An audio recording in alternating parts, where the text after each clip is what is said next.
Welcome to the Customer First Show, putting customers at the heart of your business.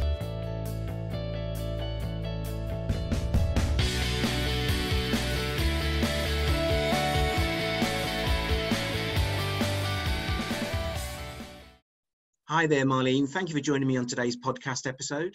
Can you please introduce yourself to the listeners, please? Yes, well, thank you, Naeem, for inviting me to do this podcast. My name is Marleen Van Wijk. I'm from the Netherlands, and together with Kayana Helder, we own our own company. It's called Nexus, so with a CX from customer experience, and we do consultancy and both training. And this is actually not this long, so I think we started this company around 1.5 years ago. And before that, we both worked, and I worked for I think around over 15 years in customer experience related roles. So firstly, it was just marketing roles, but I think the past, I think almost 10 years was in customer experience. I worked on both client and agency side. So my story in the book is about market research. So I worked for a market research company called Ipsos. It's a global company. Maybe you've heard about it. Yeah. And yes, and also I worked for clients like PostNL. So that's the Dutch post and delivery parcel delivery company. And I worked for Canon Europe and KPN, the telco, the Dutch telco. So I think, I try to combine my experience in both the client and agency side to write this article. As CX is evolving and people are learning more about CX, what I'm thinking is that some people don't get some of the terms. So for instance, one of the things you spoke about was insight excellence. You know, sometimes people can get a little bit confused or maybe unsure of what the terms mean. Could you tell me a little bit about what insight excellence means, please? Yeah, well, first of all, I absolutely agree. And I also do that myself. You know, sometimes I'm only talking about transactional, relational measurements and all definitions. And then I think, okay, what am I actually saying? And the same goes for insight excellence. And what I think is insight excellence means is that you achieve a level within your organization where you are able to not only get feedback from your customers and your employees, but also where people are actually engaged. So people understand why you are measuring and also would like to do so. And they understand the why and they are engaged and they feel like they can actually achieve something with measurement. I think there's a difference between just having a system in place and having a culture in place where people are actually engaged. And insight excellence for me is the level where you have both. So a system of feedback and capturing feedback, and also the right mentality and culture where people feel comfortable enough to act upon feedback. Okay, and that word culture, it does, yeah. And that word culture comes again, you know, we talk about it so much. One of the words you said in the middle of your answer, you were talking about employee engagement. Did I get that right? I think, it's for sure something that I would include, because when I was building a CX measurement framework in the past, I first thought only about capturing the voice of the customer, which makes sense, right? It's where you start. And then you can create relational measurements where you measure the relationship with your customers and what they think about your brand. You can do all sorts of transactional measurements where you measure the contact moments with your customers, like the help desk or even the delivery guy in case of delivering a parcel. But there's more, and you know, the people that work for your company, they know very well how you are delivering the journey towards your customers, right? They are in contact with your customers every single day. So I think besides capturing the voice of the customer, it's very wise to also capture the voice of the employee. And I think that's when you talk about employee engagement, when you are really listening to what people are saying in your company and pay attention to it, and you also improve because of what they're saying, they feel more engaged, and that's where you get the employee engagement as well. So it's a win-win situation. You get, you improve your journeys, and you're you're aware of your people. Yeah, no, I like that. I like that.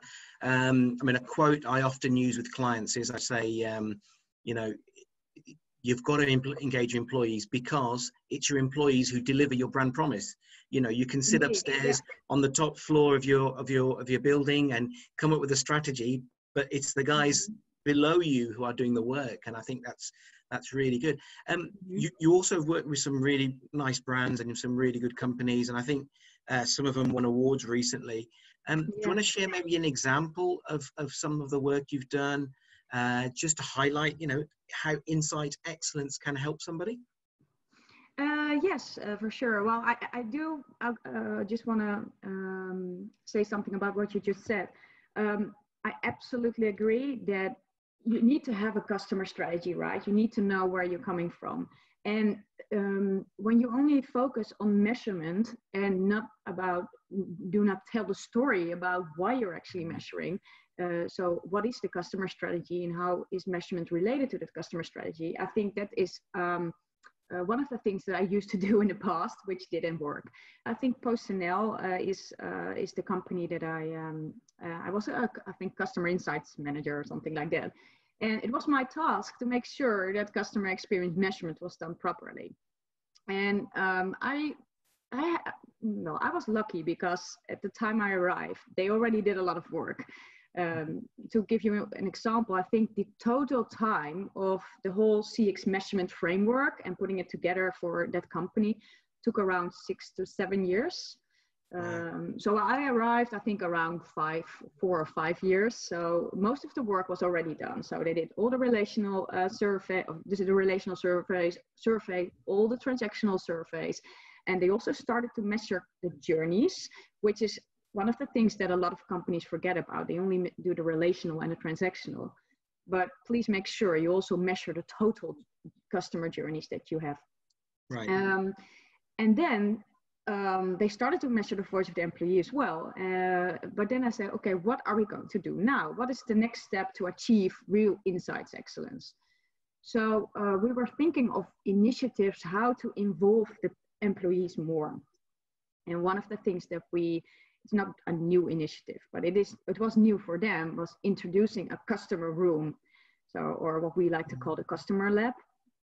And that's, I don't know if you know what it is, but it's a place where you make sure that the people that are working in your company and mostly work in headquarters actually get to meet the customers. So customers come in, you do all sorts of research, UX research, CX research, and it's a place where, they call it the Orange Heart. So I think that's, it describes what it does. It's a place where you have actual dialogues with your customers. So that was one way of making sure that the customer became more into the DNA of the employees. And it opened recently. I think it's half a year ago or something. And they're still very enthusiastic about it. So, and before we opened it, we did do a lot of research also on in other customer labs. So we visited some other companies in the Netherlands. I also looked abroad for, companies or experience. And that was one way of making sure that people got more involved. And other things that we did. So let me ask you about that example. That's a really good example. Engaging with your customer, bringing them in, not just doing it on the phone or sending them an email, bringing them in face to face. What kind of value do you think that delivered to that client? What insights did you get? How did it benefit them? Could you share us a couple of points on that maybe? Yeah, I think it benefited both employees and customers.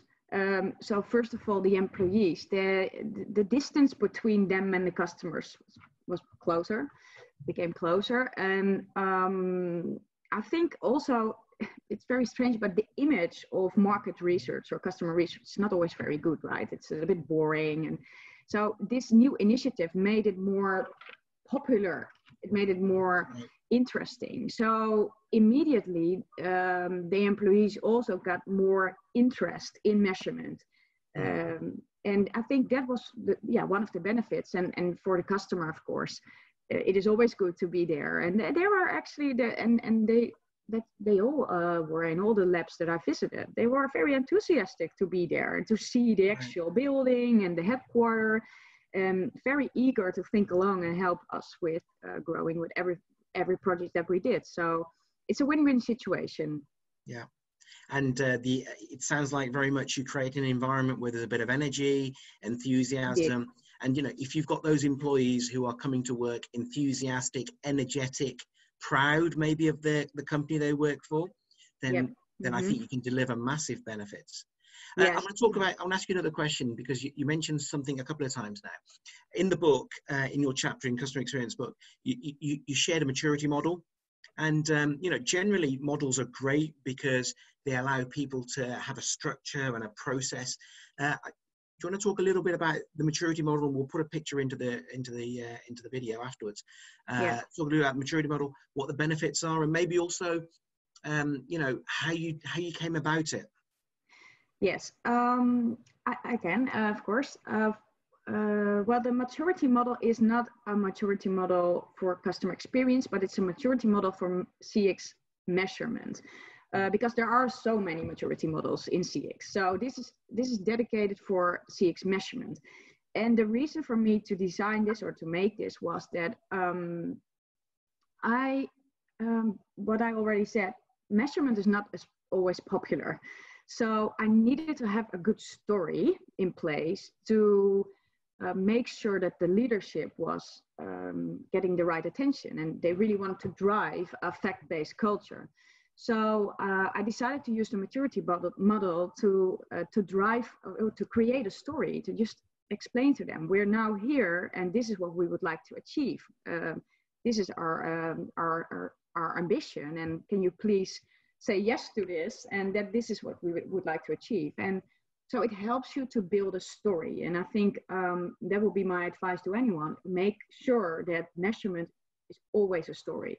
So do not just produce numbers, but make people understand and really feel the whole thing around it. It's a story about how you as a company deliver your customer journey.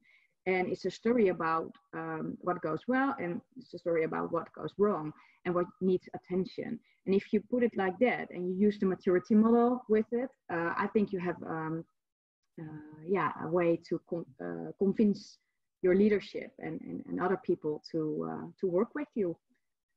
And that's what I think is necessary to drive that culture of insights excellence, because at the end, this is about people, and this is a way how people actually listen, right? Well, this is the way how my 7-year-old daughter listens to me by telling stories. So hopefully this will also work in a corporate environment. Definitely. There's a saying, isn't there? Facts tell and stories sell. And I think if you can get that story, it's really good. So look, we're talking to Marlene today, and I just feel like I'm going to ask you so many questions and talk forever, but we've got to sort of start bringing it to a close. You wrote a really good chapter. You're doing some great stuff in Holland. If I had to push you and said, what's that one piece of advice? So just one, your top piece of advice you'd give to somebody who wants to build a framework or a model. Could you think of one? Well, one is difficult, but let me think. The piece of advice that I would have had a while back would have probably been, it's the people that make or break a CX measurement framework. So do not focus only on the outcome, on the insights, on the data, on the facts, but do focus on the way people use them. Not only in the improvement cycle, not only in acting upon the feedback, like the closed loop feedback, but please make sure that everyone in your organization understands the strategy and why you are measuring that customer strategy. And if you do that, I honestly believe that, and it's a long way, right? So you have to take time for it, but that you are able to create a real fact-based culture. I like that. I like that. Again, I'm going to give you another saying that I use. So I always say everyone in your organization, from the doorman to the delivery driver, needs to understand the role they play in delivering customer delight. And you've summed it up for me nicely. Yeah. Marlene, if somebody wants to contact you after this, they've read your book, they've seen your videos, they've seen you at some award ceremony, how can they contact you? What's the best way? The best way via LinkedIn. That would be, so just look me up. My name is, and maybe a little bit difficult, but Marleen Van Wijk, Marleen Van Wijk. Yeah.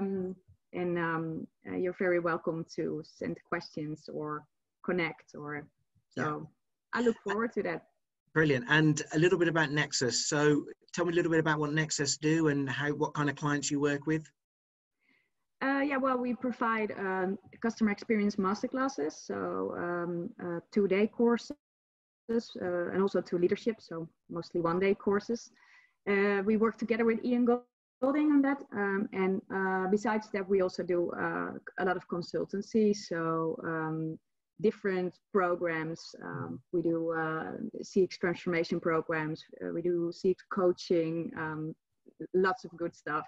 And also, of course, I do help a lot with CX measurement frameworks and building them. Okay, so, perfect. Yeah. So we'll put some links up so people can contact you and find out great stuff about Nexus. I want to thank you for your time today. It's been really interesting talking to you. I feel like we could have talked a lot longer, but we've got to bring it to a close. But thank you for your time today. Thank you very much.